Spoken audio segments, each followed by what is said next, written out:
It's Base Trade TV.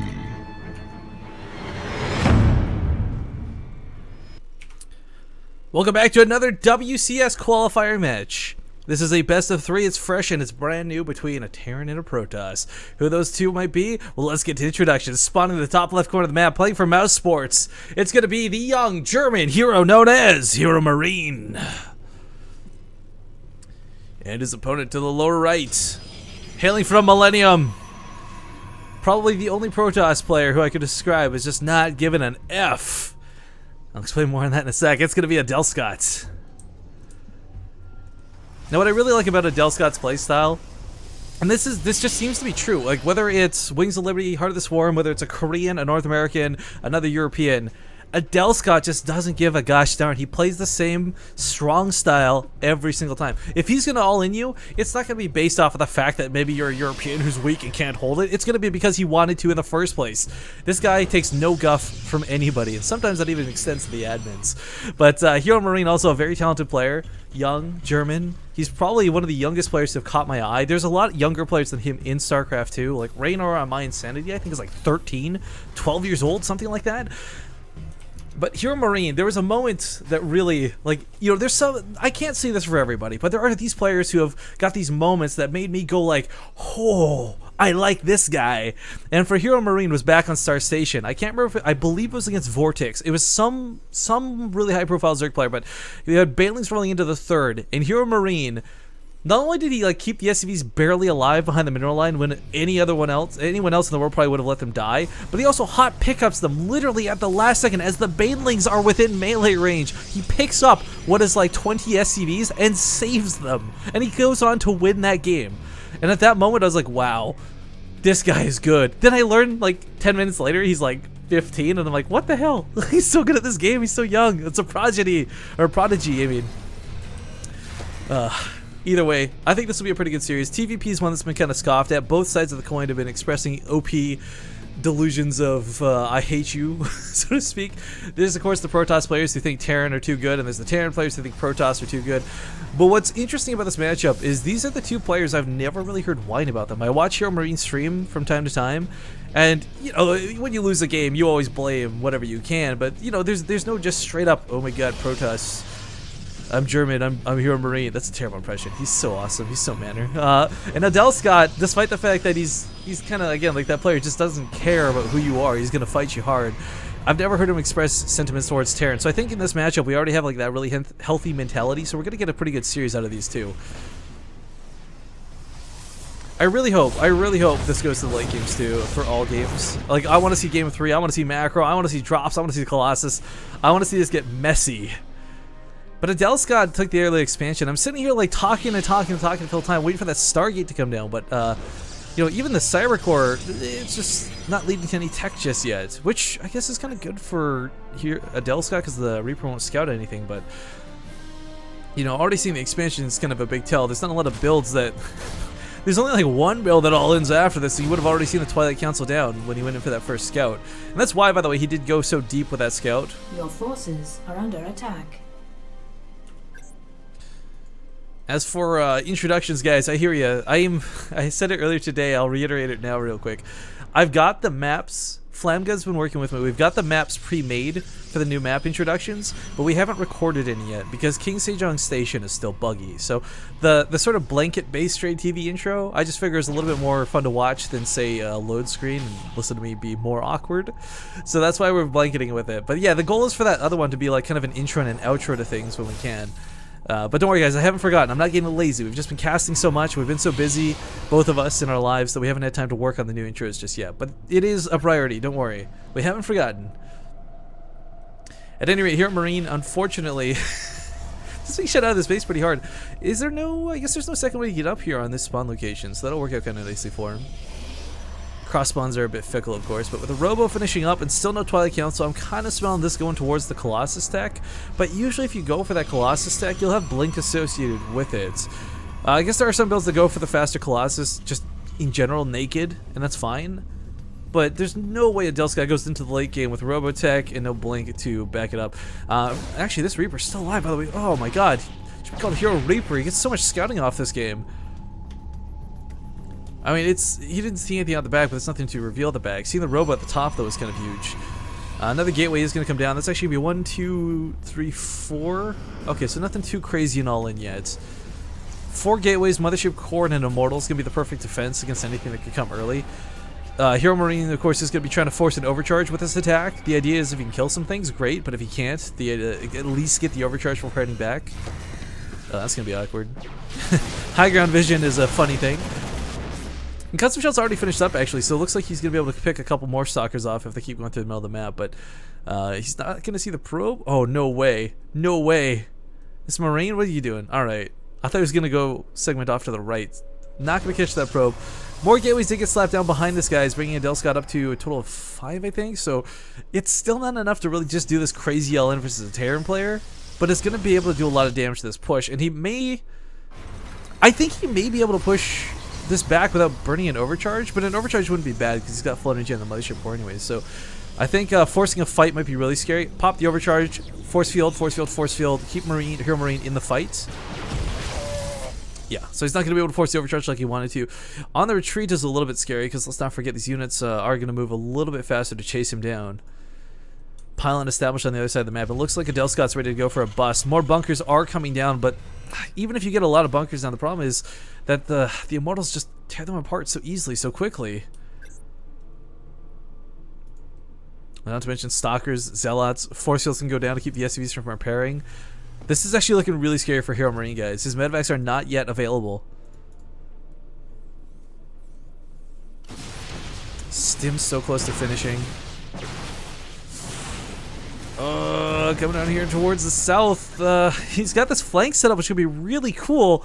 This is going to be important as he gets to the back end of this. These SCVs need to be pulled to the front, and that's why we have HeroMarine stationing some up front, very much so intentionally and on purpose. But the units get segmented off and force field to death. That's really unfortunate. I think HeroMarine should have just kind of hit those and kept waiting and waiting and waiting to come in from behind. While this was going on, by the way, big shout out to DTD StarCraft. That's the guy who does all the highlights for those like clips you see from IEM and stuff. Thank you for that sub, man. Very much appreciated. Anyways, we got a couple of units out here on the front lines. I don't know. This bunker hold is going to be tough. I don't know if he can even do it. There's so many force fields. He could actually, I think he's got enough force fields to completely wrap every single bunker and still throw out a Guardian Shield. And it looks like we're going to see just that come into play. Still trying to hold this front one, though. A couple Marines coming from the behind. Not a lot to scare this off, but this is a scary attack nonetheless. HeroMarine has no medevacs to heal this up yet. They're on the way. Stim did finish, but is that going to be enough? Bunkers are doing well for now, but there's still, that threat of the Immortals. This SCV spread out of HeroMarine is insane, but it's absolutely necessary too at the same time. This is so wild to look at. The time warp's about to expire, and looks like he will cut off reinforcements from the main. That's actually kind of a cute move, using the Observer to get that vision. I can't even believe that's in range, by the way. But +1 weapons is done. Combat Shields is about to kick in. The longer this waits, the better this looks. Adelscott's got to break something soon, because as soon as medevacs come into play, this changes dramatically. Suddenly, HeroMarine will be able to push out a little bit. Here we go with 3 medevacs. He can start stimming around and, well, not sacrifice his units. Goes for a peek, see what's going on. Puts his SCVs back on mining. That might be waiting for it. Looks to be yes, that was the case. Reaper jumping up to the main. I'm not too sure why, though. A little bit scared, a little bit tentative. Force fields go down. 2 bunkers have fallen, but the Bioforces got stim, and now he's going to push into this. If he can chew through the Zealots, the Marauders are going to deal with the Stalkers, no problem. And the Immortals just have to lose those shields for them to go down. But unfortunately, force fielded and forced to fight. HeroMarine, can he hold the lines? This is going to be the big question. And Immortal gets picked off. Oh no, it doesn't get picked off towards the south. Medevacs are in crazy healing right now. And as the Zealots start to fall, there's only Stalkers and an Immortal left. HeroMarine with a concussive shell should be able to chase this down. And Adelscott has sacrificed everything behind this. There is no tech to follow this up. With a giant counter push, HeroMarine should be able to win this game. But let's not forget the Mothership Core is picked off as well. There's no overcharge for defense, and he's just going to boost and boost and boost and try and get across the map as quick as he possibly can. This is looking really bad for Adelscott. He's trying to get another Immortal out. This will be great for the Marauders, I suppose, and a couple sentries are available, but the simple fact remains. These are Marauders and Marines with stim back versus what is primarily gateway units. Deep breaths, guys. HeroMarine might be able to break him here. The third base might distract him. Oddly enough, that could buy time, but HeroMarine's not even going to see it. Just drops the main. The nice thing about Adelscott is with his pylons and gateways spread out, there's no Artosis pylons, so to speak, no gateways to pick off. Nexus might even get sniped if he wasn't just going to go straight up for the fight, but picks one out of here, boosts away. No blink, it means no chase. One Marine left behind, and this third base could be canceled. Alright, well, you know what? Adelscott's got a pretty healthy worker lead behind this.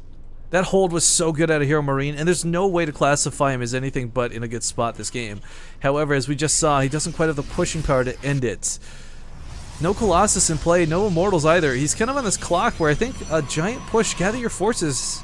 Hell, this is one of the rare times I would even encourage playing the SCVs, but he's got the Ghost Academy on the way. EMPs will be soon available. This is kind of key too. Let's not forget, a couple patches ago they changed it so you can start getting EMPs right off the bat.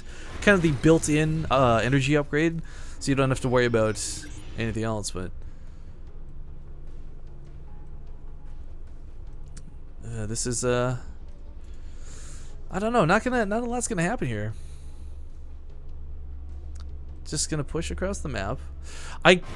Here's the second part of the force. I like the Widowmines being involved with this. Are there even any? There are no observers in play. Ooh. With no observers available, this could be a little bit rough, but it's only game one, guys.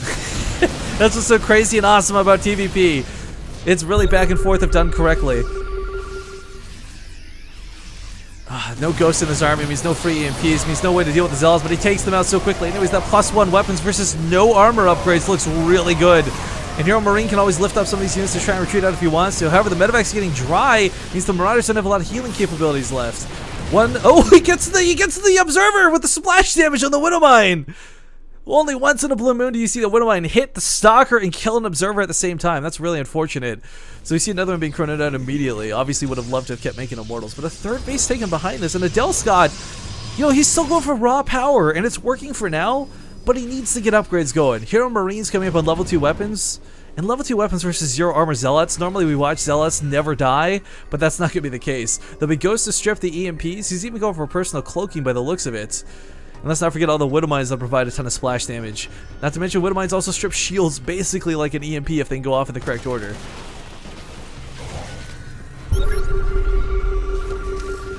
Alright, well, gonna borrow them for now. Let's not forget, there's that pylon over here. We got a big warp in. If only HeroMarine knew about this, there'd be so many free units for him.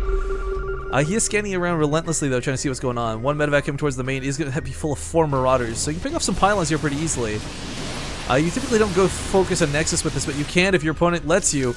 Pushing up here through the middle of the map. Is the Observer with the army? Please let the Observer be with the army, otherwise these Widowmines are getting some big hits, and they are going to catch the units that were rallied across the other side of the map. Very awkward for both players. That happened to HeroMarine earlier today too. Repositioning the Widowmines, force field is going to get slapped down. That's a lot of Stalkers, but this is also a lot of Marauders. A couple Marauders left in the main. Did depower those gateways, still doing a ton of damage. Can't chase though due to the force fields, and this is of course very irritating to deal with. 4 ghosts available at this point though. Level 2 weapons on the way, finishing up here hopefully in a moment's time. And again, Adelscott's got this really sort of like brute force, raw power army, but unfortunately none of it has upgrades. So we see these units doing way more damage than they should. Level 2 upgrades kicking in is going to make it even better. I don't know, man. This is... For Adelscott, he really, at this point, you can still, it's not too far gone. You can try chrono boosting out upgrades, you can try and hold, but no Colossus tech, right? No Templar tech. I just can't see him winning this game with raw power. If this was 5 minutes ago and he had an army value of the same equivalent ratio, I guess, to that of HeroMarine, maybe that's the case. But even on 4 bases, with all this economy, no forges, no Twilight Councils, no Templar archives, no robotics facilities. I mean, it's... I don't know. This is crazy. HeroMarine should be able to win this game, but he has to take a good fight, and Force Fields may just change that. There's a lot of Immortals, so the Marauders will go down very quickly.